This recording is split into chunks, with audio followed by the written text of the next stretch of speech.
बिस्मिल्लाहिर्रहमानिर्रहीम। अस्सलाम वालेकुम। मैं हूं असद अरशद और आप मेरा फेसबुक और यूट्यूब चैनल देख रहे हैं। उम्मीद करता हूं आप सब खैरियत से होंगे। पूरे पाकिस्तान से आज 300 से ज़ायद वकला ने सुप्रीम कोर्ट और हाई कोर्ट के जजेस को ख़त लिखा है। इस ख़त में क्या है ये आपके सामने रखूँगा। इसके अलावा नाजरीन, रावलपिंडी एहतजाज के बाद कारकुनान पर मुकदमा दर्ज किए गए हैं। 80 साला खातून के ऊपर दहशत गर्दी का मुकदमा दर्ज किया गया है। इसकी तफसीलात आपके सामने रखूँगा। इसके अलावा गुज़श्ता रोज़ एहतजाज के दौरान तहरीक इंसाफ की रहनुमा सिमाबिया ताहर को गिरफ़्तार किया गया था। आज उनको अदालत में पेश किया गया है। तो पेशी के दौरान उन्होंने जो बातें कही हैं यकीनन ये शर्मिंदगी का बायस हैं, वो आपके सामने रखूँगा। और नाज़रीन, मौलाना फजलुर रहमान ने आज खुलकर आईनी तरमीम को मुस्तरद कर दिया है।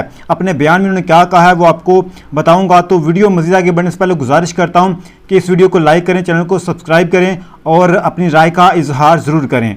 सबसे पहले नाजरीन, जो तहरीक इंसाफ के रहनुमाओं के ऊपर मुकदमा दर्ज किया गया है, जिनके ऊपर किया गया है वो आपके सामने रखता हूँ। और उस मुकदमे के मतन में, इनके FIR में क्या लिखा गया है वो आपके सामने रखता हूँ। रावलपिंडी की पुलिस की जानब से गुज़श्ता रोज़ लियाकत बाग और गिरदोनवा में होने वाले एहतजाज और झड़पों में शामिल होने वाले PTI के 58 से ज़ायद मकामी रहनुमाओं पर मुकदमा दर्ज किए गए हैं। मुकदमा थाना वारिस खान में दर्ज किया गया है। मुकदमों में दहशत गर्दी, इक़दाम कत्ल, तोड़ फोड़, कार सरकार में मुदाखलत की दफात शामिल की गई हैं। 150 नामालूम अफराद के खिलाफ मुकदमा दर्ज किया गया है रावलपिंडी के एहतजाज के बाद। FIR के मुताबिक मुल्ज़मान ने लियाकत बाग में रियासत के मुखालिफ नारे लगाए। कारकुनान ने असला, डंडे और लाठियां उठा रखी थीं, जबकि कारकुनान ने पुलिस एहलकारों और सरकारी गाड़ियों पर पथराव भी किया। जबकि मुल्ज़मान ने सरकारी असला छीन कर हवाई फायरिंग की और खौफो हरास फैला दिया। ये इस मुकदमे के मतन में लिखा गया है। इसके अलावा नाजरीन, आज सिमाबिया ताहर को इस्लामाबाद की अदालत में पेश किया गया है। पेशी के दौरान उन्होंने बयान दिया। आखिर वीडियो पैगाम में उन्होंने कहा कि खालिद नामी पुलिस एहलकार ने और उसके साथ सिविल कपड़ों में मलबूस नकाब पोश ने मेरा दुपट्टा फाड़ा, मेरे गिरबान पर हाथ डाला और मेरे सर पर मारा। यानी कि ये इस हद तक जा चुके हैं कि तहरीक इंसाफ की एक खातून रहनुमा के ऊपर उन्होंने इस कदर जुल्म और फस्तायत का मुजाहरा किया है। इसके अलावा नाज़रीन, एक और इंतहाई अफसोसनाक जो ख़बर है वो ये है कि रावलपिंडी में एहतजाज के दौरान जो मुकदमा दर्ज हुए हैं अब तक, उनमें एक मुकदमा ये भी है कि एक 80 साला बुज़ुर्ग खातून, जिसकी तस्वीर आपको स्क्रीन पर नज़र आ रही है, 80 साला बुज़ुर्ग खातून है जिनका नाम है रोशन बीबी। इनके ऊपर दहशत गर्दी का मुकदमा दर्ज किया गया है और ये हवालात में बंद है। इनको अदालत में भी पेश किया गया है। तो ये इंतहाई अफसोसनाक खबर है कि अब रियासत जो है वो माँ जैसी होती है, लेकिन अब जो रियासत है वो माँओं को ही तहफ़्फ़ुज़ नहीं दे रही, बल्कि उन्हें गिरफ़्तार करके उनको जेल में बंद कर रही है। ये सूरत हाल है। इसके अलावा नाज़रीन, अब आ जाते हैं, आज जो वकला ने 300 से ज़्यादा वकला ने सुप्रीम कोर्ट और हाई कोर्ट के जजेस को ख़त लिखा है। अपने ख़त में उन्होंने क्या कहा है वो आपके सामने रख देता हूँ। ख़त में मुअज़्ज़ज़ जजेस से दरख्वास्त की गई है कि वो किसी भी नई अदालत का हिस्सा ना बने, क्योंकि नई अदालत की हैसियत PCO कोर्ट जैसी होगी। नई अदालत का जज बनने वाले PCO जजेस से मुख्तलिफ नहीं होंगे। मुजव्वज़ा तरमीम का ड्राफ्ट यानी कि मसवदा रात की तारीखी में सामने आया। नंबर पूरे करने वाले मुंतखब नुमाइंदे ड्राफ्ट से भी नावाकिफ़ थे। यानी कि जिन लोगों ने, जिन MNAs ने इस मसवदे के हक़ में वोट देना था, उनको खुद ही नहीं पता था कि इस मसवदे में क्या लिखा है, क्या तब्दीलियां करने जा रहे हैं। उनको खुद ही नहीं पता था। ये दरख्वास्त में कहा गया है।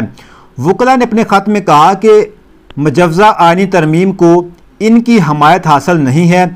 इस पर मुल्क में मौसर बहस नहीं कराई गई। सिर्फ ये कहा जा रहा है कि चार्टर ऑफ डेमोक्रेसी में आईनी अदालत का जिक्र है। आप जजेस ने आइन के तहफ़्फ़ुज़ का हलफ ले रखा है। ये जजेस से दरख्वास्त की गई है कि आपने आइन के तहफ़्फ़ुज़ का हलफ ले रखा है। आपके पास अब मौका है कि अपना इंतखाब करें। कल जब तारीख लिखी जाएगी तो उसमें शामिल हो, आप मिले हुए नहीं थे। यानी कि जब तारीख लिखी जाएगी तो उस तारीख में ये लिखा जाएगा कि जब आईनी तरमीम हो रही थी तो इसमें ये जजेस जो हैं वो शामिल नहीं थे। तो ये उन्होंने रिक्वेस्ट की है। اب خبریں یہ آ رہی ہیں کہ موجودہ حکومت جو ہے وہ آئینی ترمیم پھر سے اکتوبر میں لے کر آ رہی ہے، لیکن اس آئینی ترمیم سے پہلے ہی مولانا فضل الرحمان نے ایک کھڑا کیا ہے۔ انہوں نے واضح طور پر ان کی حمایت سے انکار کر دیا ہے۔ انہوں نے اپنے بیان میں کہا ہے کہ اس پارلیمنٹ سے کسی بھی قسم کی ترمیم پاس کرنا بذات خود پارلیمنٹ کی توہین ہے۔ نئے الیکشن کروا کر حقیقی منتخب نمائندوں کو موقع ملنا چاہیے۔ یعنی کہ مولانا فضل الرحمان نے انتخابات کروانے کی ہدایت کی ہے۔ انہوں نے کہا ہے کہ ہمیں چاہیے کہ ہم الیکشن کی طرف جائیں اور عوام کے منتخب نمائندوں کو پارلیمنٹ کے اندر لے کر آئیں، اور وہ جو ترمیم کرنا چاہتے ہیں وہ کریں، کیونکہ وہ عوام کے منتخب نمائندے ہیں۔ لیکن جو موجودہ پارلیمنٹ ہے یہ بالکل جعلی پارلیمنٹ ہے، یہ فارم 47 کی پیداوار ہے، تو ان کے ساتھ کسی قسم کا جو کمپرومائز ہے وہ نہیں کریں گے، یعنی کہ کسی قسم کا جو آئین ترمیم کا حصہ جو ہے وہ نہیں بنیں گے۔ یہ مولانا فضل الرحمان نے آج بالکل نہ کر دی ہے ان کو۔ اس کے علاوہ ناظرین، موجودہ حکومت جو ہے وہ فسطائیت، ظلم، بربریت کا جو بازار ہے وہ پورا گرم کر رہی ہے۔ تو اب سے کچھ دیر پہلے سینیٹر مشتاق احمد کو اور ان کی اہلیہ کو گرفتار کیا گیا ہے۔ اسلام آباد پولیس نے ان کو گرفتار کیا ہے۔ ان کا جرم یہ ہے کہ وہ اسرائیل کے خلاف احتجاج کر رہے ہیں۔ اس کے علاوہ ناظرین، گزشتہ روز جو راولپنڈی کے اندر احتجاج ہوا تھا، اس احتجاج کے حوالے سے عدنان عادل نے ایک ٹویٹ کیا۔ انہوں نے کہا کہ احتجاج ہو گیا، پاور شو ہو گیا، کوئی بڑا تصادم نہیں ہوا، یہی سیاست ہے۔ اس کے علاوہ ناظرین، نعیم حیدر پنجوتھا انہوں نے کہا ہے کہ بلکہ حکومت کو انہوں نے ہدایت کی ہے۔ انہوں نے کہا ہے کہ سوچو، جب خان اسٹریٹ موومنٹ کی کال دے گا اور پھر کال واپس ہی نہ لے اور ڈٹ کر کھڑا رہے تو پھر کیا ہوگا، لہٰذا باز آ جاؤ، حضور ملک کو قانون کے مطابق چلنے دو۔ یہ انہوں نے ریکویسٹ کی ہے کہ ابھی تو یہ راولپنڈی میں ایک چھوٹا سا احتجاج تھا تو لاکھوں کی تعداد میں لوگ باہر نکلے ہیں، تو جب عمران خان اسٹریٹ موومنٹ کی کال دے گا اور پھر کال دے کر وہ واپس ہی نہ لے تو پھر سوچو پھر کیا حال ہوگا، یہ انہوں نے کہا ہے۔ اس کے علاوہ ناظرین، عمران ریاض خان نے کہا ہے کہ اللہ تعالیٰ نے عمران خان کو طاقت دی ہے، عمران خان جیل میں بیٹھ کر جب چاہے اور جس شہر کو چاہے بند کر سکتا ہے۔ جیسا کہ عمران خان نے کال دی تھی اور پورے راولپنڈی کو حکومت نے بند کر دیا عمران خان کی ایک کال پر، تو انہوں نے کہا ہے کہ وہ پورے جس شہر کو چاہے وہ بند کروا سکتا ہے۔